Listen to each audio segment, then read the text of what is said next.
What's up? It's Taz Taylor from Internet Money, and I'm here with Splash talking about my new album, Before the Storm, and Lemonade, and Internet Money in general. Hey guys, this is Benji from Splash, and I'm here with Taz Taylor today talking about his new album. Taz, yeah, at first, how are you doing today? Man, I'm good. It's 10 a.m. over here in LA, so it's a little early for me right now. I'm still, you know, getting used to it, but we're here. We're good. So sorry about that you had to get up early for us. No. But I'm kind of behind. I was just in Florida, so it's like 3 hours ahead.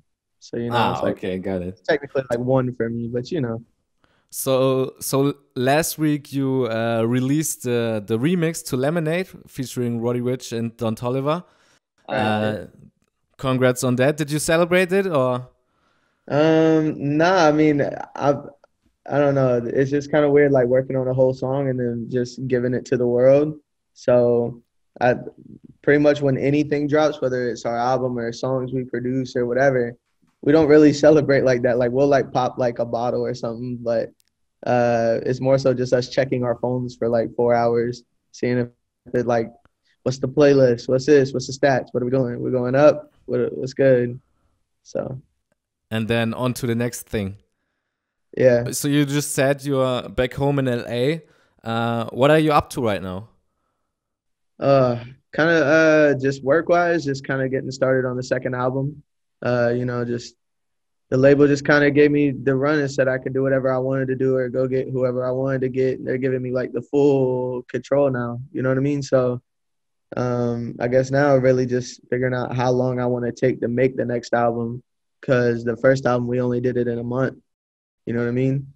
Like even Lemonade, all that. So, just seeing how far I want to take this out and how big I want to take it. Like 21 Savage dropping his album and all these things like that. Like seeing the rollouts for them make me want to go bigger and go do bigger things, And then, DJ Khaled hit me. So he said, keep hustling. So I feel goated right now. I feel good. That sounds pretty good. I saw an interview where you already talked about the second album, so I want to get into that a little bit later. First, I wanted to ask you, like you just said, you did the album in 1 month and stuff like that. How did the whole pandemic and COVID affect you?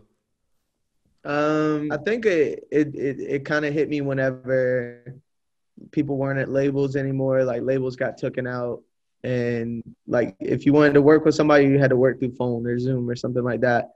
And then, because people are handling their own problems or whatever, like they got their own crisis, family crisis or whatever going on, they're just going MIA. So you're just like, you had all this support. And then now you have nobody but just yourself and the people that's around you. And even some of the people on your team, like, got to go attend to their families or got to go home or got to, you know what I mean? So honestly, it's just been me and like a couple of the guys just locked in the house since like last November, kind of. And just been working, man. Like whenever people don't hit you, just like, you know what, fuck it, I'm going to do an album. So like right before summer, I was like, let's do it. And I gave myself like June 1st to turn it in. This was like 2 weeks away, 3 weeks away. So it extended out a little bit longer. So it was like a month total. I turned it in like June 14th or around there. But we just did a whole album in a month. I didn't even tell the label. I didn't tell nobody. I just told my manager, I said, yo, bro, we're going to do an album. He said, all right. And I said, all right, bet. So then we just started putting songs together. And then, I think whenever we did Lemonade, and because we wrote Lemonade in 2017 and Don cut it in 2018. So basically like 3 years ago. Yeah. So it's like whenever I was talking to my A&R Matt and I was like, yo, like, do you have any records that I could like go reproduce or go whatever? He's like, what about this song that you did in 2017? And I was like, man, I completely forgot about this song. That's crazy. It's such a hit right now. And it was laying around for like 3 years. Bro, it's been around, bro. I'm not even lying to you, bro. It's been around. So whenever they sent me the session with Don's acapella, and it was like a whole completely, because we recorded to a whole different beat. It was actually like me, Jazzy, and Johnny Yukon, the people who wrote the song. Jazzy ended up putting it out, but it just didn't like really go anywhere. You know what I mean? So no one ever re-puts out a song. Like I wouldn't have done it if I wasn't a part of it. Like I was a part of the original song. You know what I mean? Like I remember writing it. I got video footage of us writing the song. So we did that shit in October whenever we got the Don acapella. We reproduced it and we did the guitar that Alec did on it. And then that moment, like whenever you hear Suicide Door, like all that shit going over the guitar and the guitar is being played live, just that moment hit and you're just like, whoa, like this shit's gonna be massive. You know what I mean? Yeah, I like every That day. moment from there, I remember taking the acapella and the guitar and just sending it to everybody at the label, people at Don's label, like doing all this shit. And they were just like, yo, Don really fucks with this. And I was like, all right, cool. So we just finished the beat. I sent him the beat and then Don recut it. And then that's Lemonade. That's crazy. Yeah, I got the coding got me tripping in my head like every day. It's kind of crazy because if y'all just knew like what the mindset was when we wrote it, like originally in 2017, y'all be like, oh, no way this song goes on to go like be this massive. And then like who it was intentionally intended for and all that shit. And it's just like the way it comes out now, it's probably one of the biggest hooks of the year. So it's crazy, man. I want to talk more about your album, since like nowadays, like not a lot of producers are releasing like their own projects, like probably only like the bigger ones. Why did you decide to drop a project under the name Internet Money? You know that just everybody knows Internet Money is the producer collective. So it's like I don't want anybody to like, you know, producers is just more so we've been empowering them for a long time and we're like the front runners for a lot of people. Like a lot of people look for us to like help pave the way for them to do that because we come from the internet. Like nobody really like was doing type beats and went to go take it this big. You know what I mean? So I just wanted to show people like, look, like Internet Money just isn't producers. It's just not a collective. It's just not a management thing or anything like that. It's not even just a label. Like we're artists. We're everything. Like we could go DJ tomorrow. Like we just signed with an agent. So whenever this shit opens back up, we're gonna go do tours and do all that. So it's like we could go do anything essentially that we wanted to do. And whenever you just limit yourself and put yourself in a box, that's whenever nothing gets done. It's counterproductive. You know what I mean? So why not? Like, fuck it. You just said you started with like type beats like probably around like 4 years ago. I don't know. But No. I got in the industry 3 years ago, but we kind of started the type beat wave. People on internet money. Yeah, like we're the ones who kind of like started that. And now you're like the names on your album read crazy. You have like Lil Key, Trippie Redd, Young Nudie, Lil Mosey, Lil Sky, Sway Lee, Tekka, Future, A Boogie, all these crazy names. How do you feel about this, like coming from type beats to all these big artists want to work with you? Man, I don't even get to like, it hasn't hit me yet because like I don't look at them like they're these artists, you know what I mean? Like I know a lot of people or I know them personally or I have like really close connections to a lot of those artists. So it's just like utilizing those connections and like us doing our thing, building up like Tekka and Juice and like Ian Dior and all these artists that people just like, all right, I see you doing your thing. Like y'all putting all these artists on, y'all doing y'all's thing. Let's figure something out. Let's work something out. So it's just us doing what we're supposed to be doing and them just catching bigger artists' attention over time. Yeah, that's crazy. This is what I feel. And what I also like about the project, like you have all these big names, but you still have like these kind of like smaller names, like in between, like The Holiday, for example, which get like a boost because just being on the project. Was that the plan? I kind of wanted to be half and half. Like, you know what I mean? Like I wanted to like also showcase a lot of artists that we fuck with that a lot of people might not know of, you know what I mean? So that's why you see like Ty Fontaine on there, Lil Spirit, or The Holiday, like those artists, or even Cochise, like those. But also like a lot of the bigger artists and artists that we respect and fuck with, you know, that's why you got Juice on there, and that's why you got Trippie, that's why you got Kevin Gates, and you know, all those artists like Wiz Khalifa that we just really fuck with. So we just wanted a mix and blend of the two so people could like actually get to understand what internet money is, where our influence is, and like where we're taking it, who we're working with, and who we're fucking with right now. Now, looking back, since the release, how happy are you with the project? I mean, I kind of get tired of my shit pretty quick, you know what I mean? Just because it's like I'm probably the hardest on myself. But you know, it's still in the top 20 of albums sold every week. So it's like, looking at that, I guess it has a like staying power. Like people are fucking with it, you know what I mean? Like, and that's a good thing because no one knew who Internet Money was as an artist. They just knew the songs. So I think this is just a good stepping stone to like really building out that catalog and getting people in touch and start like really curating music that's gonna change like the world for people in the next like 5 to 10 years. It all kind of starts right here. You're really big on like statistics and numbers, right? You post a lot about them, like saying like Lemonade's still in the top 10 somewhere, right?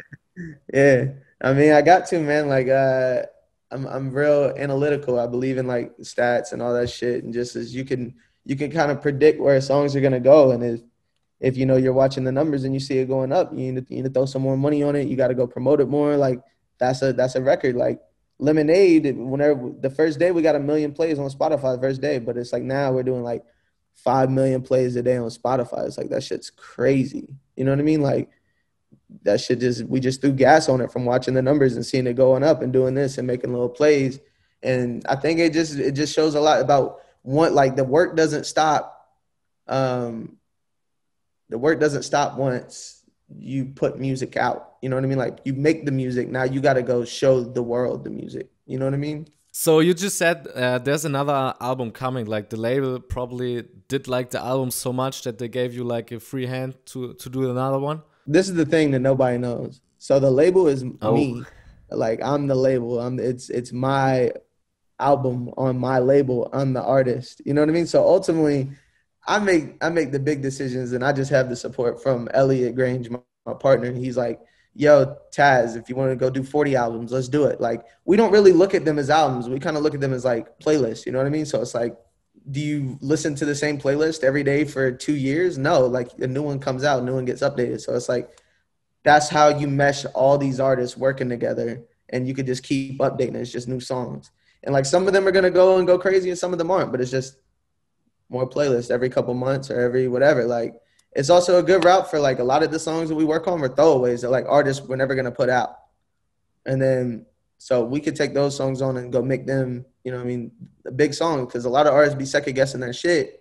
And it's like, hey bro, like if you don't fuck with this song, I'll fuck with this song. So let me put it out. Let's see if it goes and does something. So it's just an avenue for artists to just, you know, to release music that they personally fuck with, that their labels might not fuck with, or their teams might not fuck with. Like shit, we'll take the records on and we'll try to turn it into something crazy. You know what I mean? Did some artists hit you up in the last couple of days like, damn, that was my song, and I passed on it? No. Like Lemonade was always our song. You know what I mean? Like we made that and we went and got people on it. It wasn't like it was like Don's song and they gave to us. You know what I mean? So it's like that record, like, of course, like, it's like, but hey, man, like that song's been sitting on a lot of people's computers for like 3 years and they ain't did shit with it. And that's from a lot of different artists, because a lot of artists is like heard that version. You know what I mean? So it's like, we were just the one to take it up and get something done.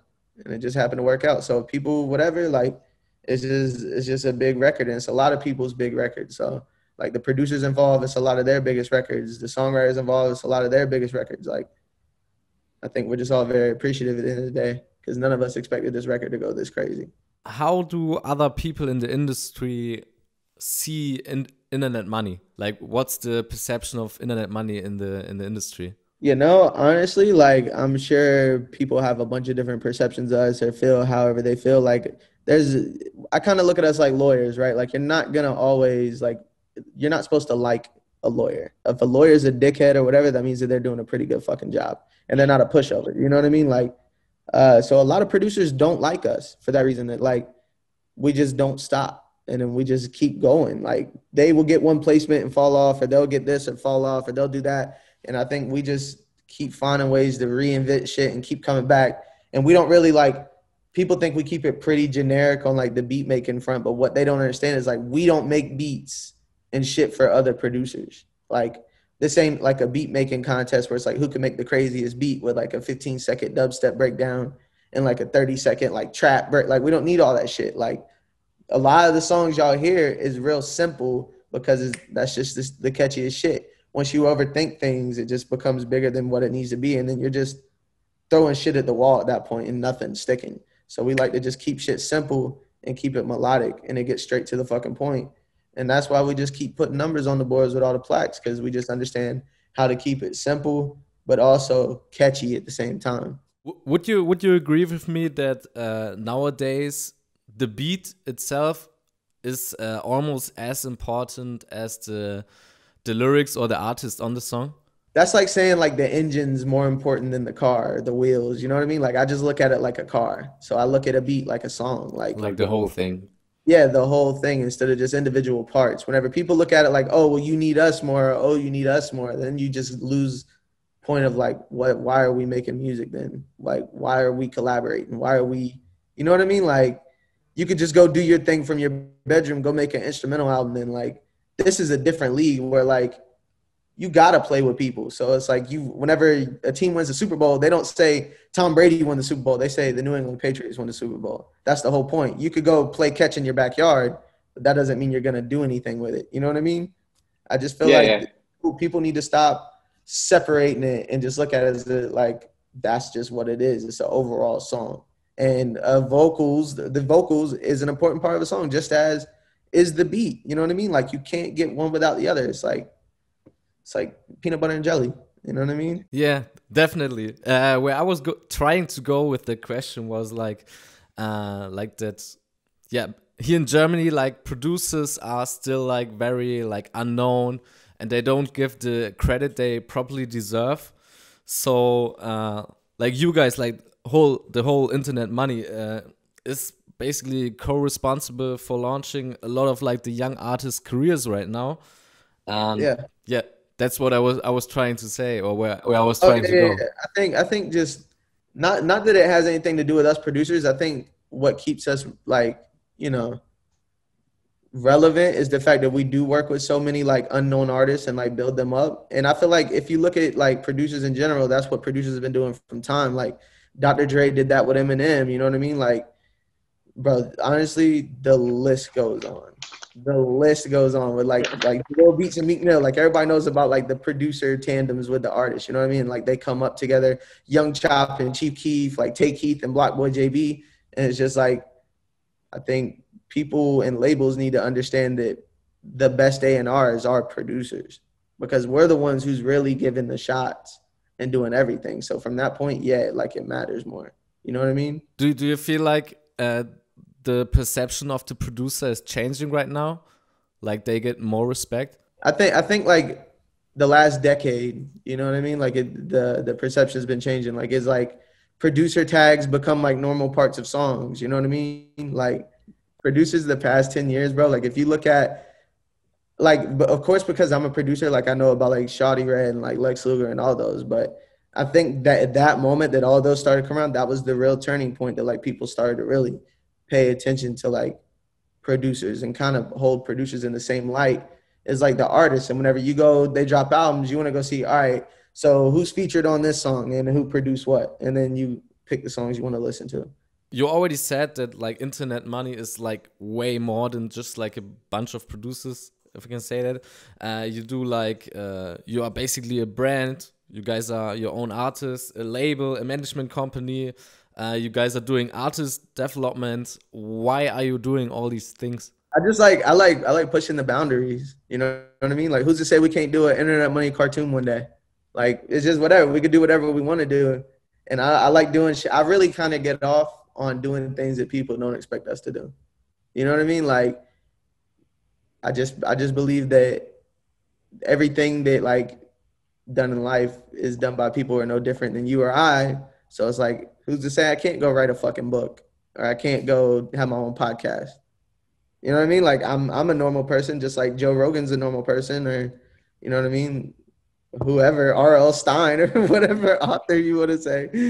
I don't know, but I don't know, bro. It's just I just believe in whatever, and we got the brand and people fuck with it, and it's like a universal thing. It's not about us. It's about like a family and like a collective and a unit, and just, you know, everybody wants to believe in something bigger than themselves at the end of the day. So why not? You just posted yesterday that you are looking for like new talent. What are you looking for in a young artist right now? Why are you Everybody is laughing? waiting. They're waiting by right now. Just, bro, you should see my emails, my DMs, my tweet ats. Like, I be getting text messages, phone calls from random people.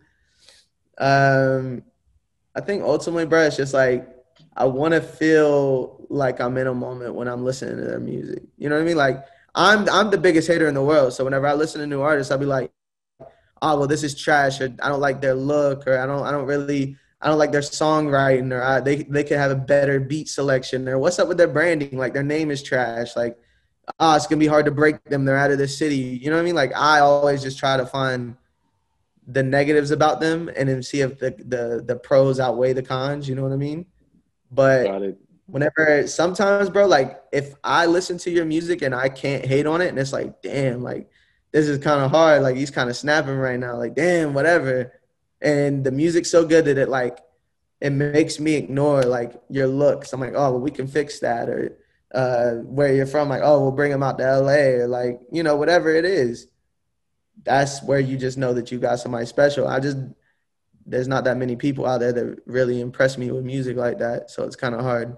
So that's why I'm just going to continue the journey. You know what I mean? I feel like I'm on a constant search. I feel like this is like I'm Frodo in the Lord of the fucking Rings, and I'm just walking for fucking multiple movies looking for an artist.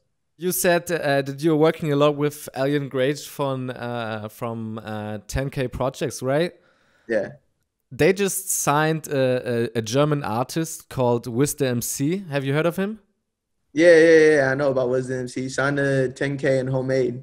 How do you feel about him? He's in that, the bedroom pop lane. He's fire. He's really indie. Like, just got to work with him. I haven't really heard that much music though, but they know what they're doing. They have a lane over there. They did that shit with Surfaces and all those. So they just know what they're doing with those type of artists, and it's just a good home for them, bro. Honestly, it's crazy for me because the Splash Festival is like one of the biggest festivals in Germany, hip hop festivals, and Wiz competed at the newcomer contest last year and won it. And like 12 months later, he's signed to 10K Projects. Like probably. Bro, That's I'm gonna crazy. be honest with you. I had no idea he was from Germany. That's crazy. Oh, he's from a little city in Germany, like a really, really little city in Germany. Really? Yeah. What's the city called? What's it called? The city? Yeah. What's the city called? Lüneburg. Ludeburg? Lüneburg. Luneburg? Yeah. Yeah, that's fire though. Shout out to him, bro. I didn't know he was German. All right. You have a lot of like us against the world tweets where like people try to tell you to do something this way and you did it the other way and still succeeded.